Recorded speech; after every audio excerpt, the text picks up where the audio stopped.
یہاں اب شروع ہوتا ہے واقعہ حضرت ادریس علیہ السلام کا۔ وہ قد تھا جو لمبا تھا، وہ چہرہ تھا جو خوشنما، وہ صبر تھا جو شانت تھا، وہ داڑھی تھی جو پھیلی تھی، وہ الفاظ وہ جو بھی کہتے تھے بڑے خاص بھی بڑے شانت بھی۔ وہ چلتے تو دیکھتے نیچے، گردن جھکی نظریں جھکی۔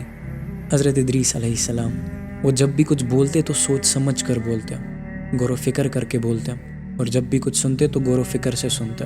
میرے رب نے، میرے اللہ نے ان میں بہت سی خوبیاں رکھی تھی، بہت سی اچھائیاں رکھی تھی۔ ادریس علیہ السلام آدم علیہ السلام کے وقت پہ پیدا ہوئے تھے، آدم علیہ السلام کے ٹائم پہ پیدا ہوئے تھے، تو ادریس علیہ السلام آدم سے ملے تھے اور آدم علیہ السلام ادریس سے۔ پر یہاں آدم علیہ السلام اور ادریس علیہ السلام کے بیچ میں 6 نسلیں تھی، تو اس کا مطلب ادریس علیہ السلام آدم کے 6ٹھے پوتے تھے، 6th گرینڈ سن۔ اور میرے نبی صلی اللہ علیہ وسلم کہتے ہیں کہ ادریس علیہ السلام بھی نبیوں میں سے ہی تھے، وہ بھی میرے اللہ کے نبی تھے۔ اور سنو، ادریس علیہ السلام ہی پہلے انسان تھے جنہوں نے قلم سے پہلی بار لکھا۔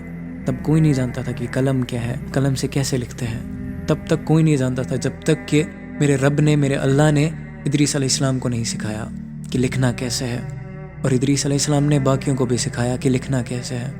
ادریس علیہ السلام میرے رب کی طرف سے بھیجے گئے اچھے کے لیے، لوگوں کو بتانے کے لیے کہ گمراہی سے دور رہے، اپنے غلط جذباتوں سے دور رہے۔ جیسا کہ ہم نے پہلے بھی بولا کہ شیت علیہ السلام کے وقت پہ کیا ہوا تھا، میوزک، گانے، ایک دوسرے کا قتل، زنا وغیرہ۔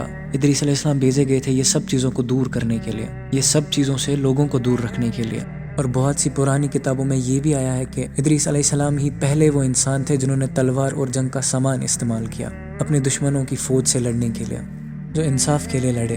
جب ادریس علیہ السلام نے دیکھا کہ یہاں کیا ہو رہا ہے، یہاں کتنی گمراہی ہے، یہاں کتنی تباہی ہے، خاص کر کے قابل کے لوگوں میں، اور وہ رکنے کا نام نہیں لے رہی تھی، ادریس علیہ السلام کے لوگوں میں بھی پھیل رہی تھی، تو ادریس علیہ السلام نے یہ دیکھ کے کہا کہ یہ کیا چل رہا ہے۔ وہ دنگ رہ گئے، کہا کہ یہ تو غلط ہو رہا ہے۔ اب ادریس علیہ السلام نے جنگ چھیڑ دی، جنگ کا اعلان کر دیا، گمراہ لوگوں کے خلاف، تباہی کے خلاف، قابل کے لوگوں کے خلاف۔ اور ادریس علیہ السلام نے اپنی فوج کو اکٹھا کیا اور کہا کہ چلو، اور وہ ان کے ساتھ چلنے لگے اور لڑنے لگے ان کے لیے، قابل کے لوگوں سے، قابل کے لوگوں کی تباہی سے، قابل کے لوگوں کی گمراہی سے۔ اور میرے اللہ نے انہیں جیت دے دی، ادریس علیہ السلام اور ان کی فوج جیت گئی۔ میرے اللہ قرآن میں کہتے ہیں کہ وَاذْكُرْ فِي الْكِتَابِ إِدْرِيسَ إِنَّهُ كَانَ صِدِّيقًا نَبِيًّا وَرَفَعْنَاهُ مَكَانًا عَلِيًّا۔ یہ میرا رب کہتا ہے ادریس کے بارے میں، ادریس ایک سچے نبی تھے، بے شک ہم نے انہیں خوب عزت دی، اعلیٰ درجہ دیا۔ اور یہاں پھر ایک اور بار میرے اللہ نے قرآن میں کہا کہ وَإِسْمَاعِيلَ وَإِدْرِيسَ وَذَا الْكِفْلِ كُلٌّ مِّنَ الصَّابِرِينَ۔ کہتا ہے کہ اسماعیل علیہ السلام، ادریس علیہ السلام اور ذو الکفل علیہ السلام، یہ تینوں صبر کرنے والے تھے۔ تو اب یہ ایک اور خاصیت تھی حضرت ادریس علیہ السلام کی کہ ان میں صبر بہت تھا۔ اور میرا اللہ کہتا ہے کہ ہم نے اسے بہت سی رحمتوں سے نوازا۔ میرے اللہ نے انہیں وعدہ کیا کہ جب تک تم زندہ ہو، انسانیت کے اچھے کاموں کا اجر تمہیں بھی ملتا رہے گا۔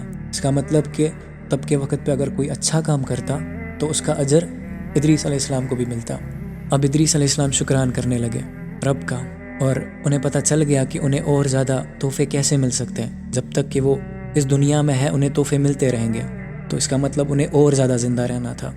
پر یہ بھی تو صحیح ہے کہ موت کبھی بھی آنی ہے، اس چیز سے ادریس علیہ السلام خبردار تھے۔ تو ادریس علیہ السلام کے ایک دوست تھے فرشتوں میں سے، ایک فرشتہ جو دوست تھا ادریس علیہ السلام کا۔ تو ادریس علیہ السلام نے ان سے کہا کہ اللہ نے مجھے وعدہ کیا ہے کہ وہ مجھے تحفے دیتا رہے گا تب تک جب تک کہ میں اس دنیا میں ہوں۔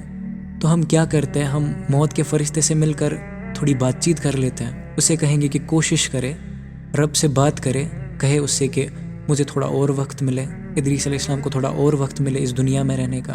تو اس فرشتے نے ادریس علیہ السلام سے کہا کہ یہی تو معاملہ ہے، یہ رب کا فرمان ہے۔ پر تب بھی کوشش میں کوئی حرج نہیں ہے، کرتے ہیں کوشش، دیکھتے کیا ہوتا ہے۔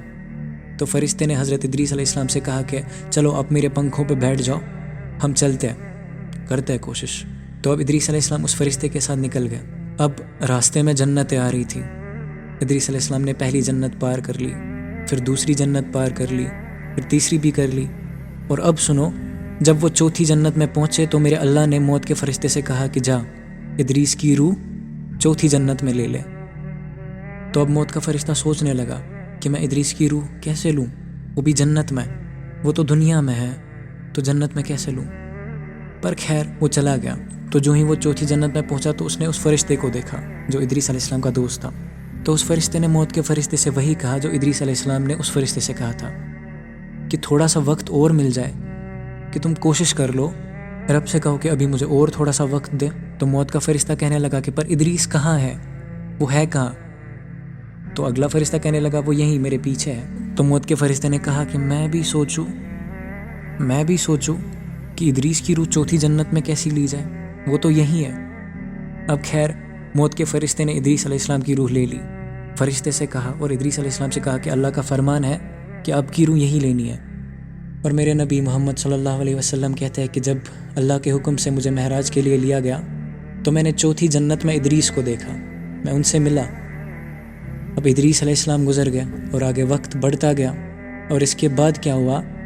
ابن عباس رضی اللہ تعالیٰ عنہ کہتے ہیں کہ میرے نبی صلی اللہ علیہ وسلم نے کہا کہ آدم علیہ السلام سے لے کر نوح علیہ السلام تک 10 نسلیں آئی.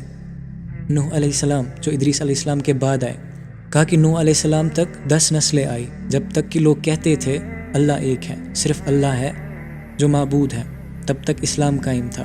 اس کا مطلب اس بیچ کوئی شرک نہیں ہو رہا تھا, کوئی بتوں کا پوجنا نہیں ہو رہا تھا, کسی انسان کو پوجنا نہیں ہو رہا تھا, کسی پتھر کو پوجنا نہیں ہو رہا تھا, کوئی شرک نہیں ہو رہا تھا, شرک کا نام و نشان نہیں تھا. ان 10 نسلوں تک سارے اسلام پہ قائم تھے. پر کیا تھا؟ اس بیچ گمراہی تھی, گناہ تھے. اب ادریس علیہ السلام کے بعد بہت ساری نسلوں تک کوئی نبی نہیں آیا, کوئی پیغمبر نہیں آیا.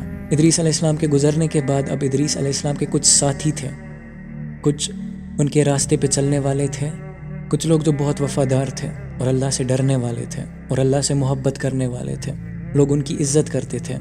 اور ان کا نام پہلے تھے جس کا نام ود تھا, اور دوسرا سوا, اور اس کے بعد تیسرا یاغوت, اور اس کے بعد چوتھا یاؤ, پھر نصر.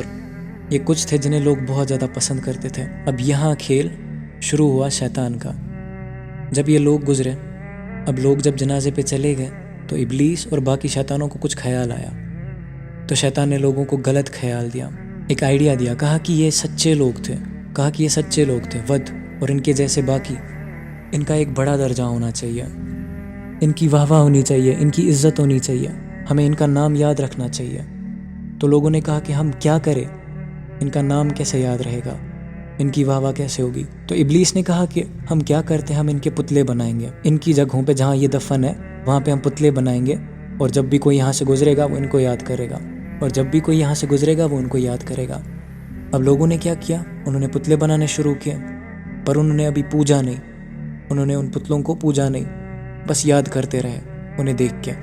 پر اس کے بعد کیا ہوا, جب دوسری نسل آئی, ان کے بعد جب ان کے بچے آئے تو شیطان ان کے پاس گیا اور کہا کہ تمہارے باپ دادا ان پتلوں کی پوجا کیا کرتے تھے, ان پتلوں سے مانگا کرتے تھے, اور ان کی مدد سے وہ رب کو یاد کرتے تھے. اور اب ان لوگوں نے کیا کیا, اس نسل نے کیا کیا, ان لوگوں نے قسمیں شروع کر دی ان کے نام پہ. یہ لوگ کھانا دینے لگے ان کے نام پہ, کھانا مانگنے لگے ان کے نام پہ. اب لوگ جب اللہ کی عبادت کرتے تھے تو ان کا نام لے کر کرتے تھے. اب شیطان یہی نہیں رکا, شیطان نے لوگوں سے کہا کہ تم لوگ اپنے اپنے گھروں میں ان کا ایک چھوٹا چھوٹا پتلا رکھ دو جن سے تمہاری پریشانیاں دور ہوگی. اور اب شرک پیدا ہو گیا, یہاں شرک پیدا ہو گیا. ادریس علیہ السلام کے گزرنے کے بعد یہاں شرک پیدا ہو گیا اور پوری دنیا میں پھیلنے لگا.